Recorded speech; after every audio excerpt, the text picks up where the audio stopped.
Hey y'all, it's your girl Alana J, and I'm here to tell you about all the magic that is happening at Bravery Studios, New Jersey's #1 podcast recording studio. At Bravery Studios, you handle all the talking and they do the rest. That's it. Seriously, all you have to do is show up and shine. Yes, honey, work. With 3 different filming locations, there's a perfect space for every type of podcast. From cozy chats to high-energy shows, Bravery has got you covered. But wait, there's more. Bravery Studios hosts monthly events and podcast gatherings, perfect for networking and connecting with fellow creators. So what are you waiting for? Head over to Bravery Studios and let's make some podcast magic together. Do it. Come on. You know you want to. You know you want to.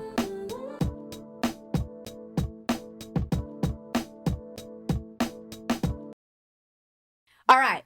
We're going to do the song, then you're going to make a clap, and then we start. Yes? Okay. Is this bad? Can you see this? I like leaning back. I'm cute leaned back. I like it. Woo! Yeah. Get him. Yo. Damn, son. This is the one. Yum, yum.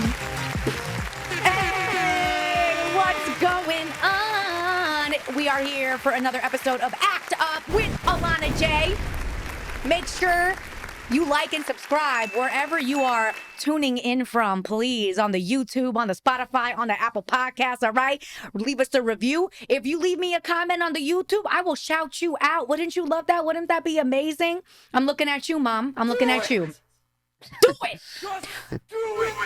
Shh, what Marv said vicariously through the sound effect in the back. We're here at Bravery Studios, New Jersey's #1 podcast recording studio. Yeah. And ladies and gentlemen, there's none of those here. We are back with my boo from episode 1, Dwayne, the comic. That's right. First ever 2-time guest. I'm very honored. First ever 2-time guest. Yes, yes. Well, you are back. We're bringing you back for part 2, volume 2. I don't know what I'm going to call it. Volume 2? Probably volume 2. I like volume 2. I like volume 2. Well, if you're watching, you already know what I called it. So you'll know before me. Love it. Love it a lot. So Dwayne, because this is your second time back, we got to switch it up a little bit. So this is Dwayne's second time back on the show. But what a lot of y'all don't know is that he's been behind the scenes for almost every single other episode. All right, so we're going to switch it up in 2 ways today. First of all, we're going to introduce a little bit. It's not my name for it, but it's called a word association game. That's it. I figured we have some fun. Now, yay! That's exactly what my spirit feels like right now. So what we're going to do is, for 1 minute, I am going to throw out random words at Dwayne. And he is going to think of the first word that comes to mind in association with the word I prompt him. Yes. With. That was a lot of withs. With. We're doing an articulation exercise now. All right, Dwayne, are you ready? I'm ready. Marv, do we have a timer on the clock? A time on the clock? Ha ha ha! Yes! I could see it on the screen. I love this. I love being in studio, guys. You should be jealous. Maybe one day you'll be here. And you won't have to be jealous. So, yeah, you should. You should come and do a podcast at Bravery Studios. It's the best. I mean, just go to the link in my box, in the little box. And not that box, don't be nasty. And hit up Marv at Bravery Studios. And why not pitch a show? Why not? All right. So we got the timer on the clock. Timer on the clock? We got the timer. Timer on the board. We got the timer. Okay. Ready, Dwayne? I'm ready. All right. Let's go. New Jersey. Cliffside. Show. TV. Woman. Vagina. Nephew. Uncle. Drugs. Needles. Kitten. Cats. Gator. Trap. Record. Player. Comedy. Comic. Chicken. Egg. Dad. Motorcycle. Sneaker. Laces. Ocean. Lake. Spice. Girls. Devil. Eggs.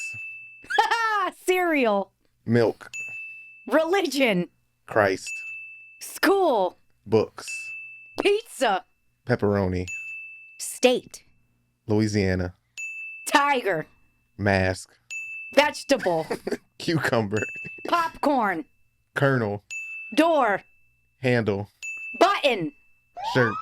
Oh! That was pretty good. That was good. That was good. That was good. And I feel like, obviously, every single person will probably maybe not have a different answer for all of those, but, you know. I feel like maybe one or two of those, somebody might say the same thing. A lot of it was kind of random. Yeah, I wanted it to be as random as possible. I have fun, though. Good. That was going to be my next question. It felt like I said egg twice, though. I don't remember if I did or not. Fuck! Marv! Part of the game was that Dwayne wasn't supposed to repeat a word more than once, and he did say egg twice. He did. I think it was devil. I think it was devil and chicken. Yep, devil and chicken. It's all right. Marv was supposed to beep him, but it's fine. No, we can let him ride now. We can let him ride. The universe did not want Dwayne to be humbled in that way today. So you made it out. Pass. You got to pass. All right, good. I'm glad we enjoyed that. Yay! Yay. Dwayne's dad rides motorcycles. That's why he said motorcycle when I said dad. Yep, my first ever tattoo. Really? Mm-hmm. Was a motorcycle? Mm-hmm. Well, the team logo. Oh, your dad's motorcycle gang. Yeah, for better words. Gang. Shout out to Honey Bun. Shout out. Dwayne Tousand Sr. Yeah, with a name like Honey Bun, he doesn't sound like he rides motorcycles. But sound like he's obese. Honestly. Honey Bun's not obese. Don't say that about Honey Bun. He's bright like one though. He is. He has the same hue. Complexion. Hue. That's a better word. I like the word hue. Houston. We don't have a problem. We don't have a problem. Okay, cool. So, for the record, I race motorcycles too. I just don't do it anymore. Yes. Dwayne did race motorcycles. That's why I got the tattoo. I didn't get the tattoo just because of your dad. Yeah. You don't love him that much. I mean, I do, but I don't know if I'd get his club tatted on me just for the love of it. Yeah. Yeah. Gang. Okay. Enough of that. I don't want Honey Bun to think I think he's a gangster. Although I don't know, maybe he wants me to think. He would mind. Maybe he wants me to think he's a gangster. I don't know. So, like I mentioned earlier, you've been present for a lot of the episodes thus far. I have. Do you think you could give everyone, maybe it's your first time stopping by to act up with Alana J. Could you highlight five of your favorite moments thus far from the Act Up with Alana J podcast? Sure. Now these are not in order. Okay. I don't want anyone thinking I'm playing favorites or whatnot. But if I had to pick 5, we have egos. One would definitely be Courtney's episode. Courtney's episode was I liked all the DMX stories and how she came up. She was doing nails and that's how she met all of these different rappers and producers. Yes. Dude, the fact that she was a nail tech at like 14 just still blows my mind. Shout out child labor. That's like a true like Harlemite story that she has, you know? And being that I'm not from up here and all of these locations and stuff, I had no knowledge of it. It was pretty interesting. And I wouldn't have never guessed that many people in the 90s was getting their nails done. Especially like DMX. I would have never been like, he's not getting his nails done. He bites people that gets their nails done, stuff like that. He bites people that get their nails done. Why is that, Dwayne? Why is that? Because of the toxic masculinity that I grew up with and that I just knew was engraved into hip hop. Toxic masculinity. Talk about words, it. Multi-syllable words. Talk about it. Well, just as far as I was concerned growing up, listening to hip hop, if you got your nails done, whether it be a clear coat or a pedicure or anything like that, that was gay and you were not supposed to do it. That's just how I thought it was. I thought it was supposed to be gangster and tough and everything. Yeah. You should have gnarled on nails, not manicured Your nails. cuticles should be dusty. Your cuticles should be able to cut. Yeah, you should cut glass. Yeah, you shouldn't be moisturizing, none of that. You should be from the trenches. Well, by that definition, I think I'm a little gangster because my cuticles are a little dusty right now. I mean, mine probably are. I'm glad you don't mind. No, it's okay. You look beautiful. Aw. Dusty or not. Stop it, don't. Okay, so the nail salon story with the rappers and what else? Courtney's whole episode honestly was pretty good. Johnny's was very interesting also. I just said I'm not putting them in order, but I'd say Courtney and Johnny have the most memorable episodes right now. What about Johnny stuck out to you? Johnny's with the whole having her son and him being nonverbal and her pretty much teaching him how to speak through music was very inspiring. Also, I've realized if you watch Johnny's episode, whether you're a fan of men or not, you will definitely might change that stance by the time the episode is over. She will have you hating men because they're all predators and idiots who give bad advice. Predators. So yeah, and all her other stuff, the story about the producer with the show and all, it's all very memorable. Her line that stuck out to me a lot was doors keep opening and dicks keep getting in the way. That is a top 10 quote, I would definitely say. That was a great quote. What else? Jared. Every time a door opens, there's a dick in the way. Yeah, that's for some reason that quote is burned into my brain. Jared's episode was good. Jared had a lot of quotable lines, which I'm blacking out on right now. I can't think of any. But I remember he said a lot of things where I was like, that's a pretty good way to look at stuff. And he has like his perspective on just the grind and everything was just like, damn, Turbo, now I gotta step my damn game up. Thank you. Thank you. And him talking about how COVID leveled the playing field and how a lot of people left was very interesting. Yeah, I never honestly really thought about that. Yeah, it was cool to listen to. That's 3. Who else? Who else was I here for? He did have a lot of quotables. I remember he said that he would name this chapter in his life brick by brick, and I was like, like that. Honestly, I named my chapter twice right now. I couldn't tell you neither one. You'll have to go back to listen in episodes 1 and 2. I think you named it more than that. At least twice. Yeah. At least twice. So yeah. But it's evolving, so it's okay. Exactly. We're editing the chapter as the pages turn. Yeah. The book's never done till it's published. That was unnecessary. Jared. Was that his? No, not Jared. I just said Jared. Yeah, Ramon. That was 3. Ramon shitting on daytime television hosts was funny. Oh. Saying they don't have any talent and they just do whatever the writers say, basically. I gotta say this about daytime TV. They are the most talentless. I was like, oh shit. It's the worst. I did not think I really don't like that guy. Basically. That's Curtis, right? Is that a Curtis? Yeah. And him talking about working with Curtis too. Oh yeah, he did mention 50 Cent. Yeah. I did not think that's where he was going when he started setting up that statement. So I was like, ooh, I like this journalism work we doing. These surprises. Twist. Yeah. It's a fun twist. So that's what? That was 4? That's 4. And I guess the 5th one, because it's been so many that I should have wrote them down like I thought. I wrote down 3 and then write down 2 more. I should have did right. that. For the 5th one, it would probably be, damn it, and I'm forgetting her name, but the one you had in here last week with the wrestler's son. Oh, Melissa Sweets. And listening to Melissa kind of talk about her son being excited to have cauliflower ear. Yeah. And wanting to go into UFC was pretty interesting because I've always seen people go from wrestling and stuff like that, but I've never heard anyone talk about actually wanting to do that. I don't see how you would want to do that, but it's pretty cool. Yeah, the cauliflower ear thing. It's disgusting. You ever seen that? Yes, I've seen it. Yes, I've seen it. Anyway, I've encountered a couple of cauliflower ears in my time. I like cauliflower, but not the ear. Person. Not the ear. Cauliflower crust is nice, for a pizza if you wanna go a little vegetarian. Not vegetarian. A little gluten free. If you need a little gluten free, cauliflower crust is cute. But I would advise to keep it off your ears. It's not. I guess if you get cauliflower ear and you put a Q-tip in, you get a little cauliflower crust. What?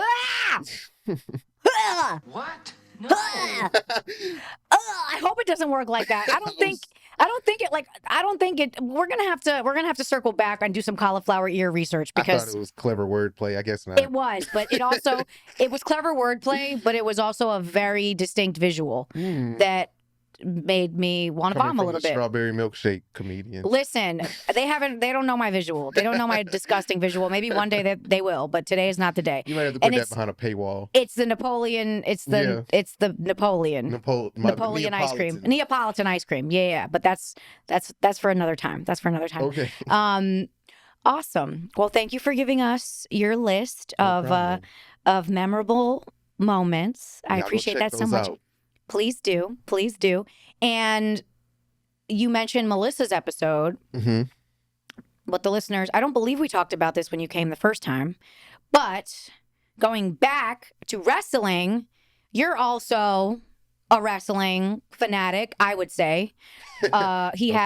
He has a wrestling belt, as though he was in a tournament, and has it on display. And it's nice and shiny and glorious. And why don't we talk a little bit about, especially because you're the one that brought me to the WWE event. I did. I thought you was gonna roast me. I was waiting to see what other punchlines you had about me and my belt. No, I'm not. No, I've never worn it around you or nothing like that. No. The only time I saw you wear it was for that YouTube, for that video, promo video, your promo video. I was like, oh shit, he a real wrestling fan. This is a side of Dwayne I did not know existed. So what got you interested in wrestling? Yeah, what got you interested in wrestling? And yeah, let's talk about that. Let's talk about that briefly. I got into wrestling when I was little. This was probably 2000. So I was 5, 6 years old. I literally just got in. I got into wrestling flipping through the TV one time at my uncle's house because there was nothing to watch on TV. And The Rock, when I flipped to it, The Rock was on talking. And it kind of captivated me, I guess. Because, The Rock captivated you? Yeah.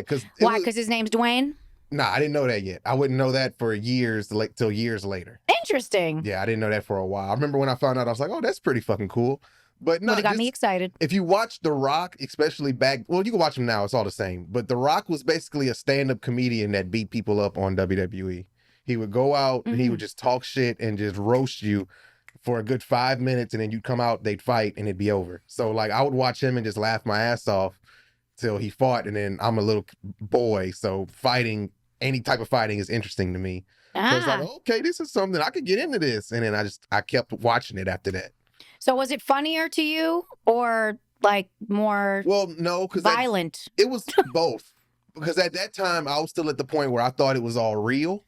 So it was kind of just amazing that Evan knows better. Shout out to Evan, Melissa's son. So he's in high school, so don't give him that credit. Hey, he's kicking ass. He is, but he probably thought wrestling was real for a time. I don't know. But yeah, it was just like that. I was at the point where I was watching this, I can't believe this is on TV. People are getting fucking run over by cars and breaking in people's homes and shit. Yeah, there's a lot of stuff. Stone Cold got run over by a car not that long after I started wrestling in a parking lot. I thought that was real. I thought he was dead.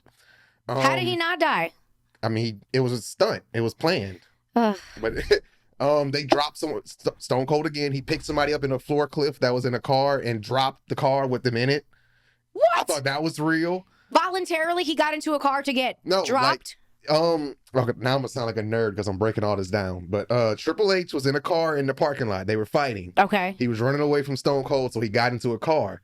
Stone Cold decided to get into a forklift, drive up to the car that Triple H was in, and pick the car up in the air fucking 15, 20 feet. With a forklift. Yeah. And they're shooting it to where it looks like he's in the car, put me down and shit like that. And then so he dropped the car and the car flipped and landed upside down with Triple H in it. And I was like, this motherfucker is dead. So I'm like, how is all of this? It was just crazy to watch. So it was stunt doubles that were really in the. Well, I'm pretty sure they recorded that ahead of time. Okay. They recorded the car falling and stuff, so he wasn't in it, and then they just spliced it all together. But they did it really well for a child, at least, to believe that this motherfucker just got dropped. Oof. So I was watching all of that type of stuff, and then I would watch. That would stress me out.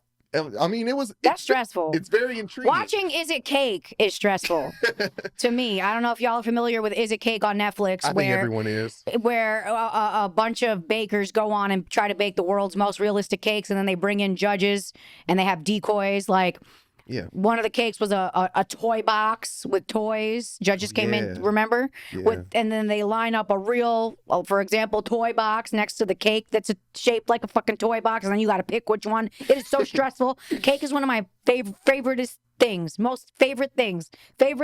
Most favorite things. There you go. And they made that shit stressful. So shout out to Netflix for for making cake stressful. For getting my blood sugar and my blood pressure up at the same time. Mm-hmm. That's multitasking at its finest. Anyway, yeah, so watching people get dropped from forklifts would definitely stress me out as a child. I don't remember. My brother used to like do headlocks and wrestling shit. Yeah, we all did. On me. Oh, I didn't have a sister. Yeah. I used to do it to my cousins.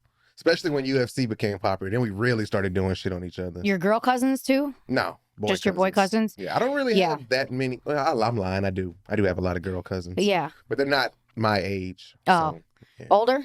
Most of them, yeah. Oh, okay. Yeah, that'd be weird if you tried to. Yeah, it'd be even more weird if I tried that and then they beat my ass. Yeah. In comparison, so. Either way, you would deserve to get your ass beat if you tried to put your older gal cousin in a headlock. So I'm glad you knew better. Shout outs to you. Yeah. Props to you for knowing better. Yeah, so yeah, wrestling just captivated me at that time and I got into it. Like I told you, wrestling to me is Broadway's drunk, troubled cousin. You did say that. Yeah, it's a play and it's a Broadway play. It's just trashy. It's not trashy. It's not fucking Harry Potter or I can't think of Wicked. I can't think of any popular plays. Yeah. But it's all of that. Because I think the only plays you've ever seen are probably the ones I've been in, huh? Yeah, pretty much. Yeah. So that it's like Broadway, but instead of wine, they serve beer. Yeah, that makes sense. Yeah. Thank you, Mark. You'd be surprised. There are a lot of alcoholics that go to Broadway as well. Cool. Well, speaking of that, you did see me in a bunch of plays. Mm-hmm. What was that like? That was your first time ever watching theater? Yeah. Yeah, it was. My first time ever seeing a play in person. Not even in school? Not even in school. I went to small school, so we never did plays. Ever? Mm-mm. Aw. Well, I didn't do plays like that either, but still, I feel like... The Stations of the Cross count? Hell no, the Stations of the Cross doesn't count. The Christmas pageant don't count. The Christmas pageant don't count. Did we ever do it, Nate? No, I don't think so. We had Christmas programs like twice when I was in elementary school, but we didn't do no plays. I was about to say maybe we did a nativity scene, but we didn't. Yeah, well, that's like a Christmas pageant, right? Well, the nativity scene? Whatever. I don't know. Our Christmas pageant growing up, there was only like one speaking rule. That was it. Reading a poem or some shit. And I think one other one, then the dude just said, "Hark." Hark. And that was it. You know, like, hark, the herald angels sing. That. Okay. Like that hark. Nah, we never did. I don't know. Google it. Google hark in Old English, Matt. Nah, we pretty much just would dress up and sing and then eat and went home. So what was it like watching a play? It was fun. It was way more interesting than I thought it would be. I thought. What were your favorite ones that you saw? Because you saw what? You saw me in like 5? 4. 4? 4 or 5. I think 4. The Revolutionists. Yeah. I like The Revolutionists. That probably was my favorite. Shout out to Lauren Gunderson. That's a play about 4 women in the French Revolution. Mm-hmm. Yeah, and I played Marie Angel. Mm-hmm. You almost made Jamia cry. Well, you kind of did make her cry. Yeah, I was going to say, don't give me that. Almost doesn't count. Well, you didn't make her boo-hoo, but you made her shed some tears. That's what I should have said. Yeah, I don't need nobody boo-hooing. I just want the cleanse, you know, a little release. Just a little release. I like to bring the release. I like that. Yeah. Well, you did that. Operating Systems, I remember that one. Operating Systems, I know you didn't enjoy as much. I was escalating shit in my own head. So when stuff would happen, I'd be like, "Oh, okay, that's not as bad." Because I think you gassed it up for me a little bit. You was like, "It's kind of heavy." No, I gassed up Craters. Oh, okay. Craters was about the Civil War, basically, and like going back and forth between present day. Oh, and present day was like, I like that one too. The 1920s, I think present day was in that show. Which one was the one where they died at the end? I think Carolina died or Doug died. Doug wasn't in that one. Doug didn't die. Doug didn't die in any of the shows. No, he did die when he was Othello. He did Othello when he died. And I like that one too. You went to Othello. Right. I wasn't in that, but we did go see it. Yeah, so Doug died in that. Gatto died in that too. Yeah, that one was a good one. I like that one. And Gatto died in The Revolutionists too. She did. And Gatto got her ass beat in another play too. So Gatto was just going through it. Shout out to Carolina. She was one of my classmates when I got my MFA. Who's gonna die? And Carolina. Yeah. Well, Who's I'm gonna glad. get their ass beat? Carolina. Yeah, listen, I'm glad that you got to experience that, and I feel honored that I was essentially your gateway into the theater. Definitely was. I probably would have never went to a play if it wasn't for you. Yeah, You broke my theatrical cherry. I broke your theatrical cherry. Ooh, I like that. I might have to write that. I like that. I might have to write that. Okay, so speaking of theater, acting, all of that, right? Speaking of acting up, all of that. We also in Louisiana, mind you, just to catch everybody up, all of those plays that we were talking about took place in Baton Rouge, Louisiana, while I was going to LSU, Louisiana State University, getting my master's. So that's how Dwayne wound up watching so much theater in Baton Rouge. What we also did while we were in Baton Rouge was partake in the show created by Gloria McConnell, Mid-City Live. We did. Shout out. Shout out to Gloria. Thank you, Marv. Yeah, shout out to Gloria. Shout out to Miss City Live. Shout out. Essentially, Miss City Live was a variety show, stand-up, sketch, musical, comedy. Yep. And Think Saturday Night Live if none of them were professionals. damn, that's crazy though. That's crazy. Listen, those shows were a blast. Talk a little bit about what your experience was like. And also, before I forget, was that your first experience acting? Yes. As if Instagram videos don't count, yes. My first time On stage. being on stage and having a character and having to recite lines. You were always pretty good with memorizing your lines. Some other people needed some work, but that's they know who they are. Not me. Yeah, it was fun. It was really fun actually because I had never been in anything like that before. So that was something I would always want to try. Like, oh, that'd be cool to do. And then I actually got the chance. So it was pretty fun. Memorizing lines was easier than I thought it would be, but I'm pretty sure that just comes from doing stand-up. Yeah. It's basically the same. You got to memorize your set. So yeah. Yeah, but it was fun. It was very fun to go out and do sketches. I didn't get to write like I would have liked to try just to see if I had that bone, that muscle. But you did write a sketch.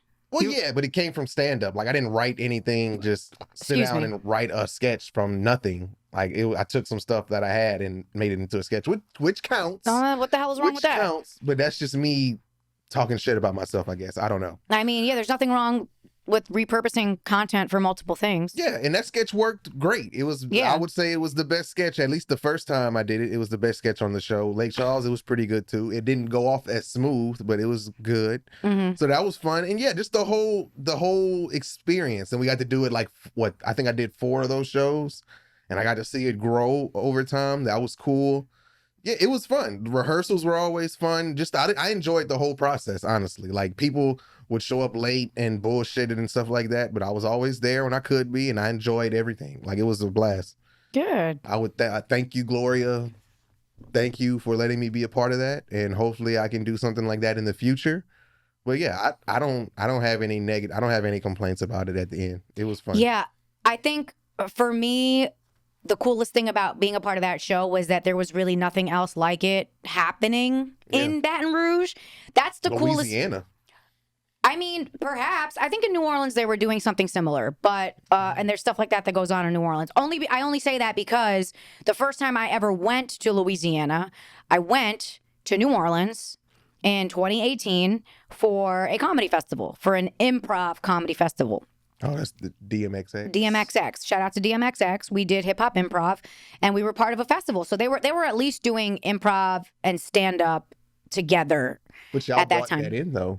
We didn't bring that. What do you mean? Well, like y'all weren't a Louisiana show. Like y'all came out here to do that. Is what I'm like. I didn't know of anyone in Louisiana that was doing it. We weren't a Louisiana. Our team specifically was not a Louisiana act. That's what I'm saying. But it was a Louisiana show. Yeah. It was still a Louisiana show. They had other people doing improv, yeah. Oh, okay. It was an improv festival. So, but hip hop improv specifically, I do think we were the only ones. But nonetheless, like they were still curating shows that were doing more than just one form of comedy, if that makes sense. Yeah. And they were also incorporating drag. That's the cool thing I like about the New Orleans scene too. A lot of drag, a lot of burlesque in tandem with comedy. A lot of drag queens, drag racing. Yes, drag racing. A lot of themed shows, down south, which, you know, up here we don't. There are some, but we don't really have as many. So that I think was really cool.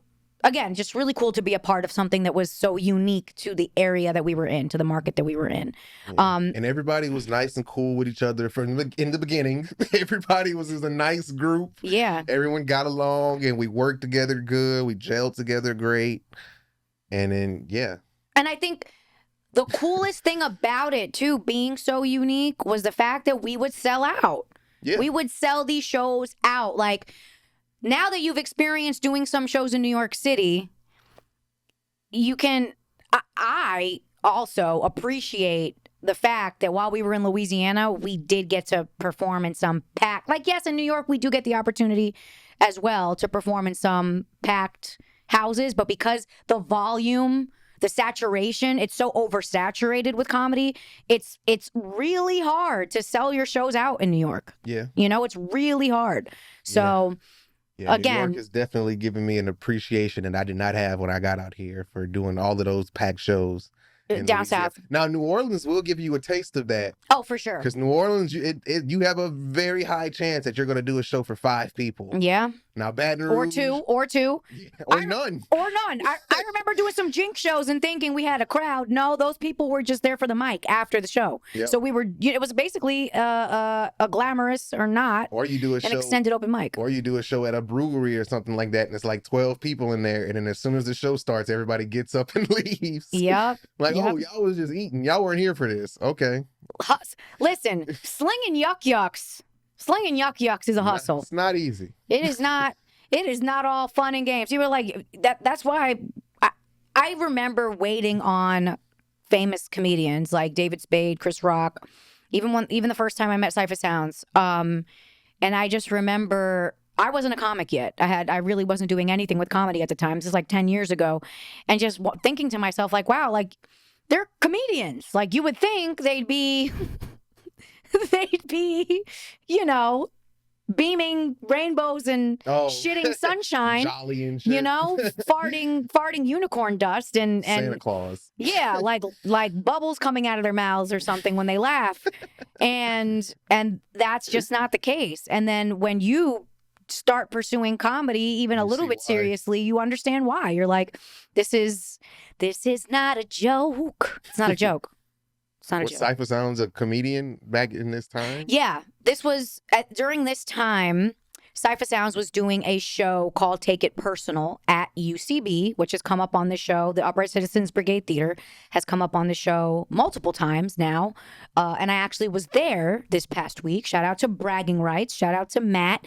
He'll be on the show. The creator of Bragging Rights. We're getting him on the show very soon. He just had his first show at UCB with Bragging Rights, which is basically a sketch competition. So 2 teams, red team, blue team. They compete. They each do 3 sketches, and then the audience and they have judges that come in and vote, and one team wins. Anyway, Cypher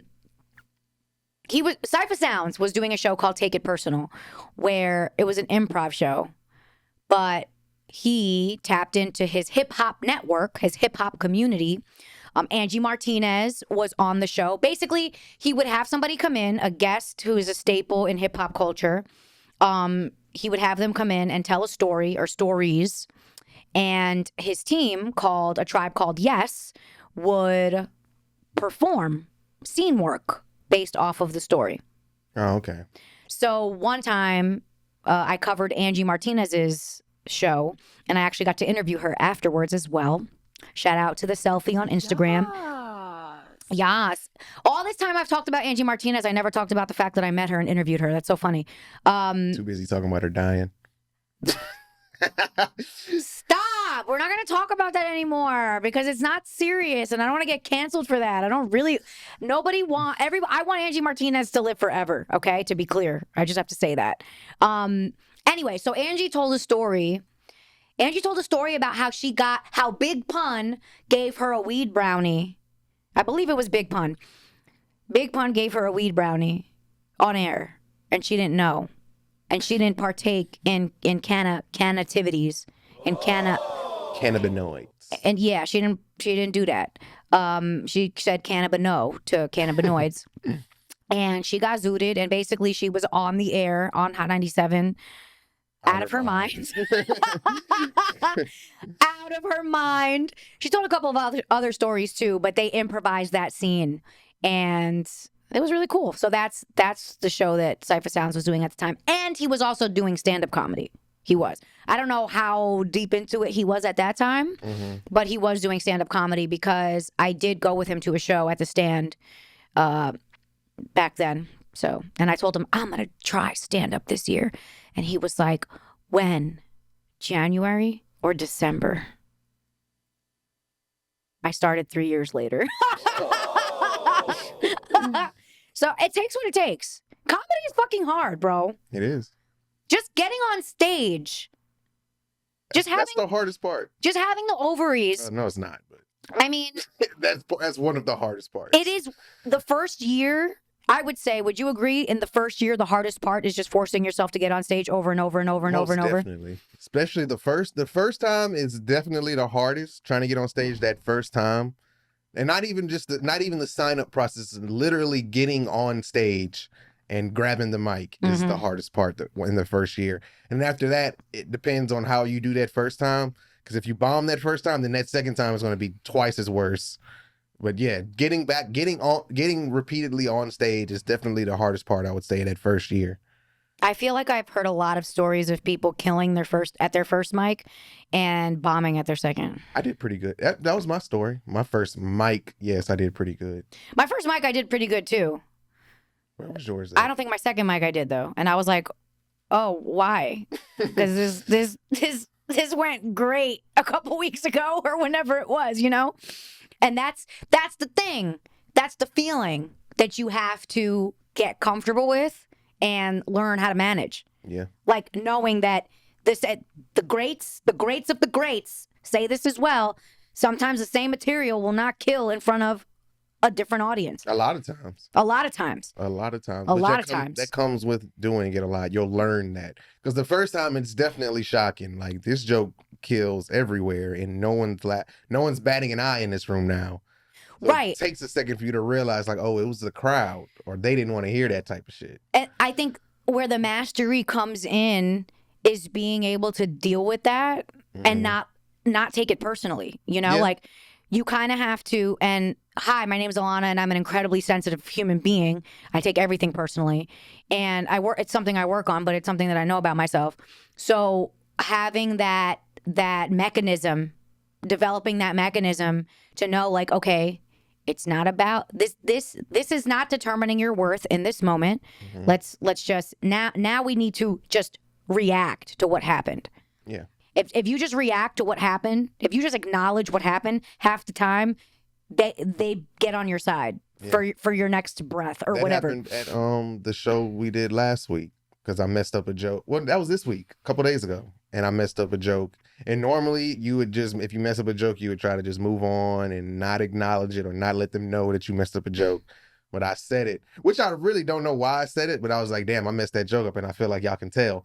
And they all I got a laugh. Like, they all got a big laugh. So, like, you know why that worked? Because you were being authentic. Yeah. You were being authentic, because if you didn't acknowledge it, then they're now watching a robot. They're not watching a human. True.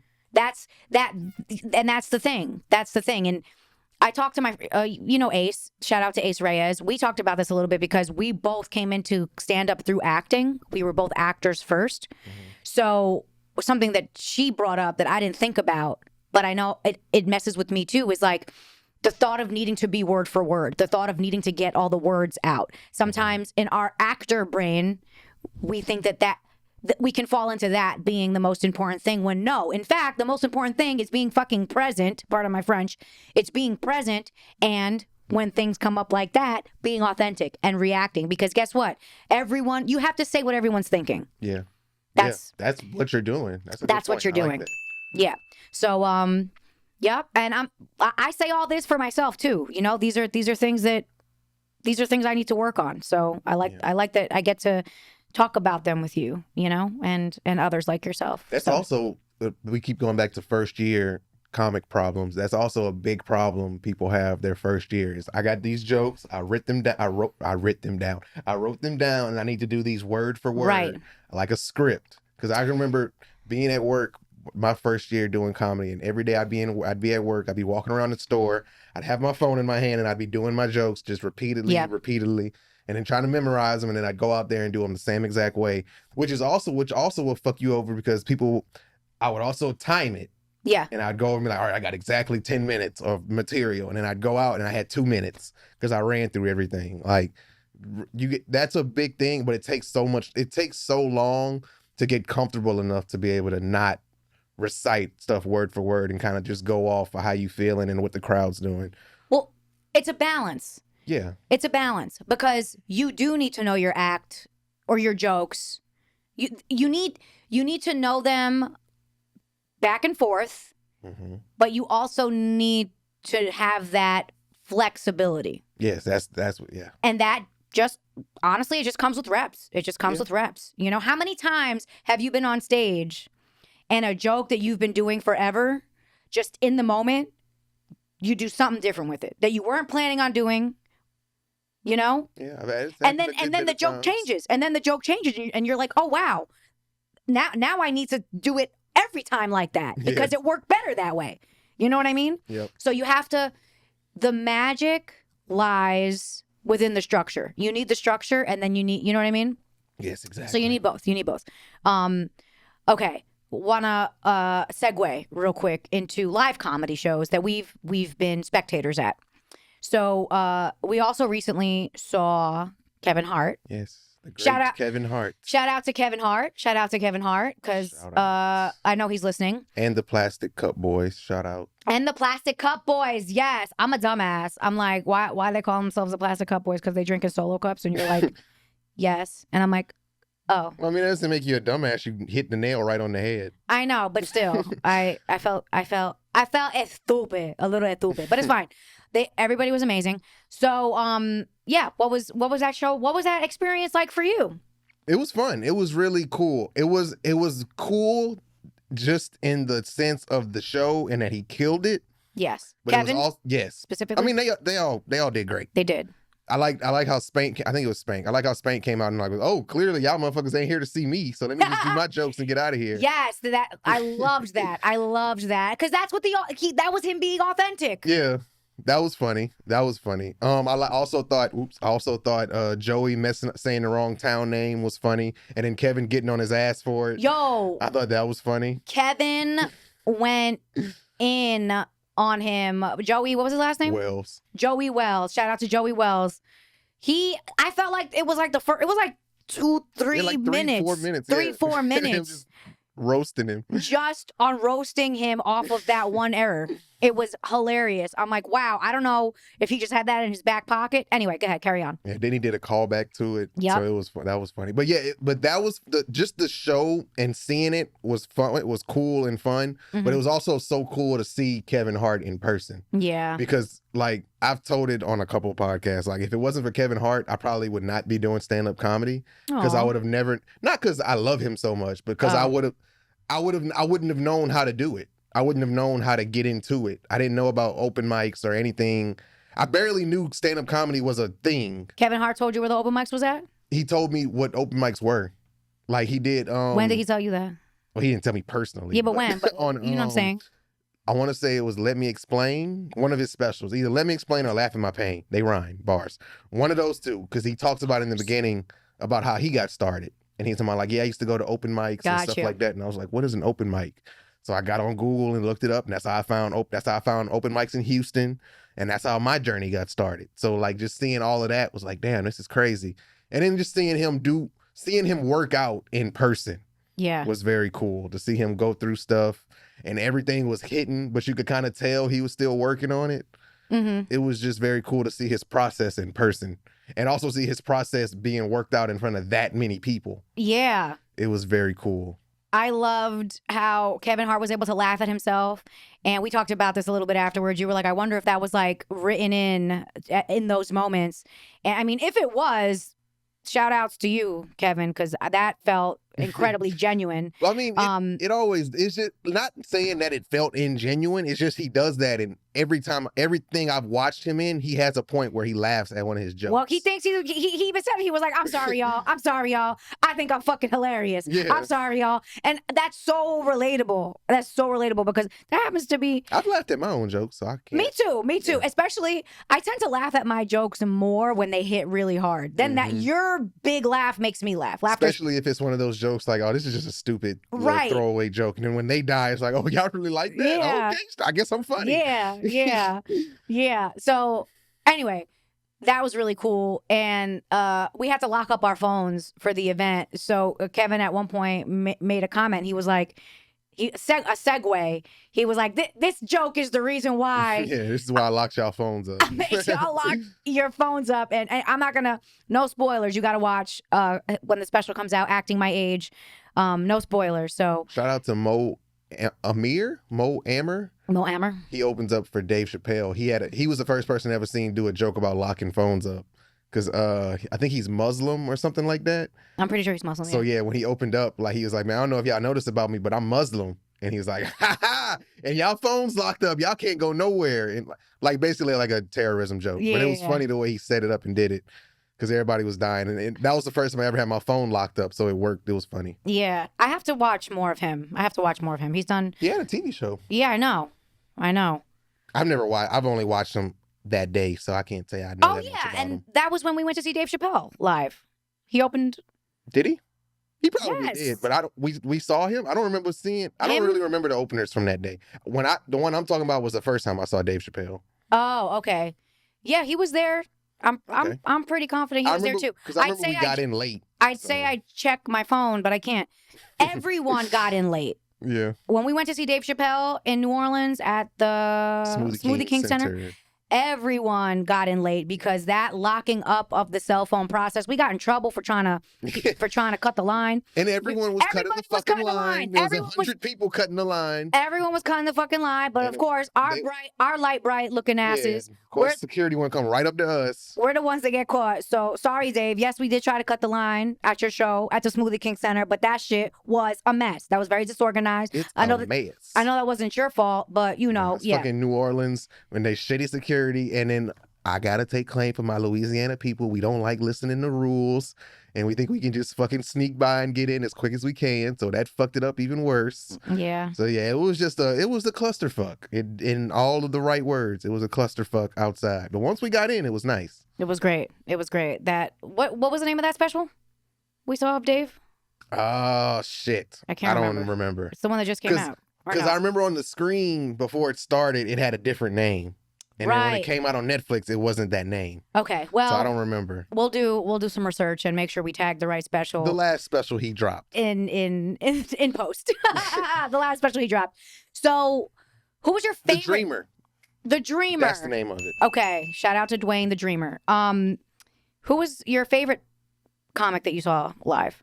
My favorite comic I've seen live. Yeah. Oh, that is tough. It would be between, I would say, Dion Cole, Tom Segura, of course Dave, and probably Kevin. It's between. That's a lot of betweens. I mean, it's 4. There's a lot of betweens. It's Mount Rushmore. So I'd say if I had to pick, maybe Kevin. Okay. And Mark Norman. I got to put Mark in there just because I've seen him so many times. Mm-hmm. Yeah, maybe Kevin. Because one of the things I noticed this morning when I was thinking about it is it didn't feel like he did an hour. No, it didn't. It flew by. It did. It felt like 30 minutes. I was like, damn, he really did that shit. It also definitely helped that we didn't have our phones to look at to check the time. True. But it in general, it did. Cause it flew by. So, when it's not going well, you can feel it. Yeah. I mean, because it's very hard to pick a favorite. Because I saw Mark Norman in Lafayette at 337 when he did an hour. He killed it, and plus his crowd work murdered. So it was hard. It's hard to not pick him. Wow. Like he roasted a dude that was drunk as fuck, and everyone loved it. He was on him for like a good 2-3 minutes. Louisiana, they like that shit. Like They like that shit. They had some people talking. He told them shut the fuck up, and then did a joke and got them on his side. Like right after, that was pretty cool. Dion Cole, just for seeing him in person and after watching his special so many times, was cool. Tom Segura was cool because he made someone walk out and he addressed it. Yeah, we've seen it. If you've seen Tom Segura's special, he has a joke where he jokes about jacking his son off in the shower. And when he did that joke, I want to say it was his closer, but when I saw him, it wasn't a pedophile joke for a closer? Yeah. That's bold, Tom. You bold. You bold, Papa. When he did it though, like 3 people got up and walked out, and he was like, oh, they didn't like that. Yeah. And like he played off of that for a second. That was pretty funny. But yeah, so it's a tie. It's a toss up to make the name number 1 favorite. It's a toss up between 6 people. 4, 5. It's a toss up between 5. Oh well. Oh well. I can't pick right now. It's a toss up between those 5, but it's definitely out of them that was my favorite. I enjoyed all of them. Good. I'm glad. I'm happy for you. I'm happy you've got to consume some of the most epic comedic talent on the planet. It's crazy. I didn't realize I had seen that many till I talked about it with you. Yeah, I know. Till I asked, how many have you seen? And you were like, not that many. And then you listed like 17. So my favorite, you didn't ask, but I was about to. Yeah, no, it's fine. You have to give me a chance. So my favorite is between 4. No, I don't know about 4. 4. Oh my God, so many. I don't think I have a favorite. To be honest, I don't think I have a favorite. But I'm just gonna talk about some of my most memorable, which my mom and I went to see. Actually, I'm gonna go backwards because this first show, 2 Dope Queens. Shout out to Phoebe Robinson and Jessica Williams. 2 Dope Queens. I don't know if they have the show anymore on HBO, but it was kind of like a variety show. They would co-host a show and they would bring in their favorite stand-ups. They're also stand-ups themselves and writers. Shout out to Phoebe Robinson's memoir, Don't Touch My Hair, I think it's called. Something like that. So yeah, I watched them tape an HBO show live. So that was cool because I got to see how that worked.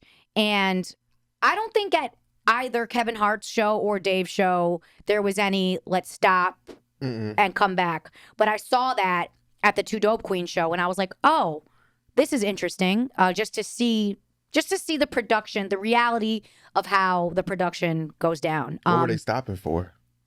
I don't remember. It wasn't that many times. I think it was either once or twice where they needed to hold and go back and try to pick it back up from where they left off. You know, it could have been something because of the camera. Like, hey, we didn't get that from this camera angle. We need to, you know what I mean? It could have been anything. I couldn't hear what was going on in the headsets. You know, so that was cool to watch. So then. Another one that I enjoyed very much was Michelle Buteau. Shout out to Michelle Buteau. Survival of the Thickest. Watch it on Netflix. And look, I want to play Michelle Buteau's relative on something someday because she's also from New Jersey. She's also from New Jersey. She's from New Jersey. I do feel like we could play relatives, whether I'm like a cousin, a sister, whatever. So that is something I am dead ass trying to manifest. Shout out to Tone Bell on Survival of the Thickest as well. My friend Rojo was on Survival of the Thickest a couple of the episodes. Usama Siddiqui was on one of the episodes or a couple of the episodes. He's up and coming huge comic as well. I think up and coming huge act. I think we've shut up. I think we've watched some of his on Netflix, right? I know we watched his late night sets. I remember that. He's been on a couple of late night. He was also on America's Got Talent. I think we watched his America's Got Talent. And I think I've seen him a lot lately since you brought his name up. He's going to be right there with all these mofos that we talking about seeing live. What was my point about him? I forgot. Oh, I think when he was on America's Got Talent, he actually got some flack for saying something about Heidi Klum. Is she one of the judges? I don't really watch the show, I'm being honest. I think she's one of the judges. I think he called her like a slut or something. Anyway, he shitted on Simon too. He shitted on Simon too, but that killed. Simon was laughing. I like when you shit on Simon. Simon was laughing even. But anyway, so Michelle Buteau, love her. My mom and I found Michelle Buteau from watching 2 Dope Queens on HBO. Just to thread all of that together. So my mom and I thought she was hilarious. She had a joke about farting on her gynecologist. It was, and I knew where it was going, and it just made me love it even more. Have you also done that?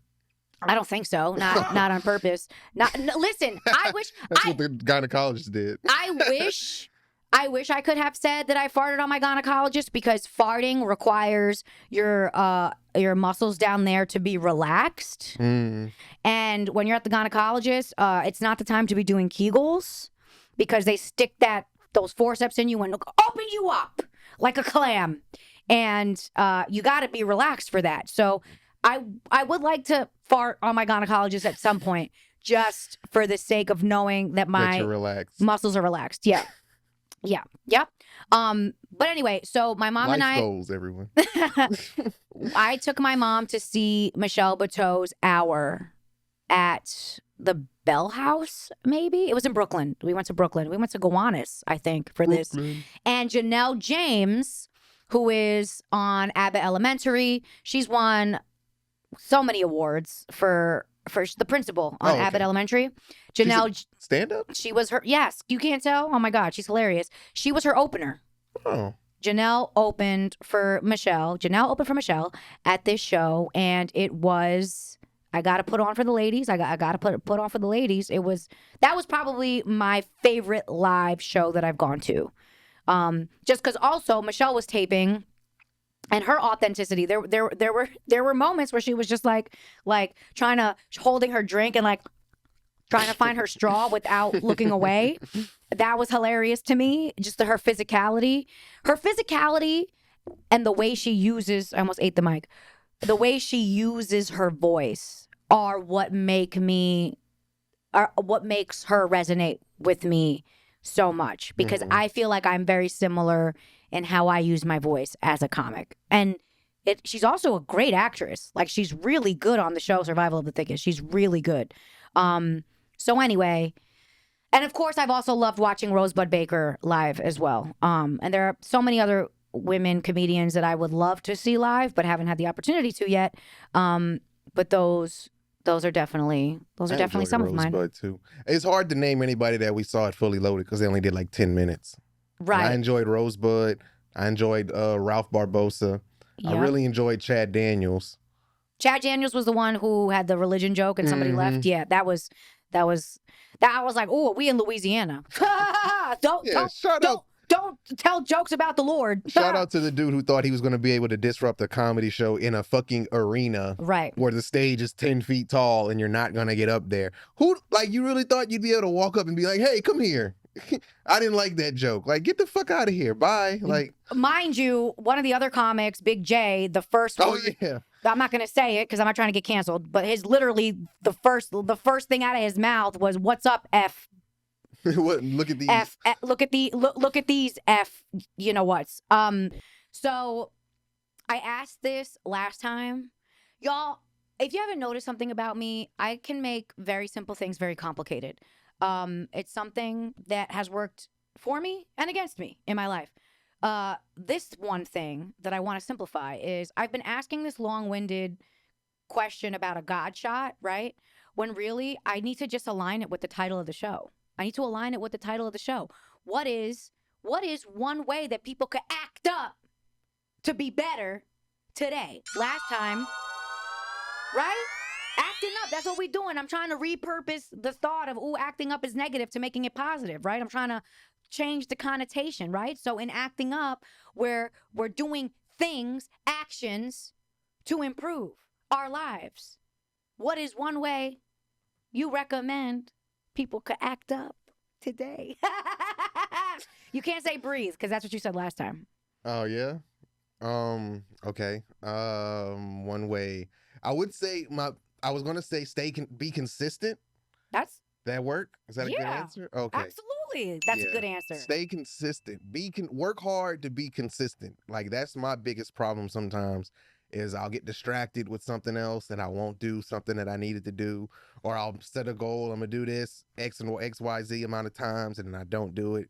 or I do it and it's not consistent. That's the biggest thing. Consistency is everything. If you're not consistent, you're not really going to get better. You're basically just treading water. You're not going to improve. You're going to be in the same. I just saw a post this morning where it said the scariest place you can be is the same place you were last year. Oof. So, yeah, you got to be consistent, because if not, that's where you're going to end up at. Yeah. The more you know. Great. That was delicious. Thank you so much for that delicious Dwayne response. That nugget. So be consistent, y'all. Be consistent. And let's do this. And we're going to keep doing this. We're going to keep being consistent. We'll act up, baby. All right? So don't forget to like and subscribe. Leave a comment. If you leave a comment on YouTube, I'm going to shout you out, okay? So I should shout some people out. The only one that I can think of right now, shout out to Jason Enrique, first class, second place. Shout out to Ramon Pesante. He was on episode 5 of the show. Shout out to everybody that's been engaging. Please engage. Shout out to Brandon Smith. I don't know who that is, but he commented. And shout out to everyone that commented on Johnny and Courtney's episodes. I'm gonna come back with some names and shout y'all out. And let's keep keeping on. Let's keep building this community. And without further ado, stay blessed. Love you. Mwah.